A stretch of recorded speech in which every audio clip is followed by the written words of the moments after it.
Hello friend, आप सभी देख रहे हैं Kushwaha news Bhojpuri YouTube channel में। दोस्तों आप सभी का स्वागत करता हूं और आप सभी के बीच में दोस्तों बहुत बवाल का दोस्तों एक सॉन्ग लेके आ गया हूं, देवघर जाए नरेंद्र मोदी। जी हां दोस्तों, आप सभी को बता दें जो कि रजनीश रंजन भैया का दोस्तों काफ़ी तालका मचाने के लिए फिर से आप सभी के बीच में दोस्तों सॉन्ग आने जा रहा है।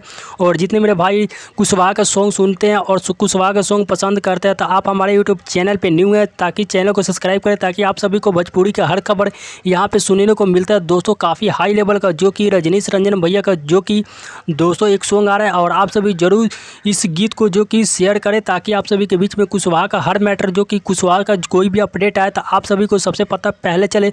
जो कि कुशवाहा का कोई भी खबर आता है तो आप सभी को पता चल जाए। और आप सभी को बता दें जो कि रजनीश रंजन भैया का दोस्तों जो कि सॉन्ग आ रहा है, जिस सॉन्ग का दोस्तों जो कि टाइटल का भी जो कि नाम दिया गया है देवघर जाए नरेंद्र मोदी। जी हाँ दोस्त, इस गीत को आप सभी के बीच में जो कि वीडियो सॉन्ग रिलीज़ किया जाएगा जो कि बोल बम गीत दोस्तों है। और आप सभी को बता दें जितने मेरे भाई रजनीश रंजन भैया के गाने सुनते हैं तो जरूर आप सभी इस गीत को गाएं जो कि रजनीश रंजन भैया इस गीत को लिखे हैं जो कि आशुतोष राणा जी दोस्तों इस गीत को लिखे हैं जो कि काफ़ी बवाल का दोस्तों गीत लिखते हैं। और आप सभी के बीच में दोस्तों इस गीत को जो कि रिलीज़ किया जाएगा वीडियो सॉन्ग के माध्यम से। आप सभी इस गीत को जरूर सुनिएगा और प्यार सपोर्ट कीजिएगा, क्योंकि आप सभी के बीच में कल यानी 17 जुलाई को सुबह रिलीज़ किया जा रहा है 6:30 पे इस गीत को रिलीज़ किया जाएगा बेबी फिल्म से भोजपुरी यूट्यूब चैनल पर। आप सभी जरूर इस गीत को सुने ताकि आप सभी के बीच में कुशवाहा का हर खबर सबसे पहले हमारे यूट्यूब चैनल पर मिलता है। जय कुशवाहा समाज।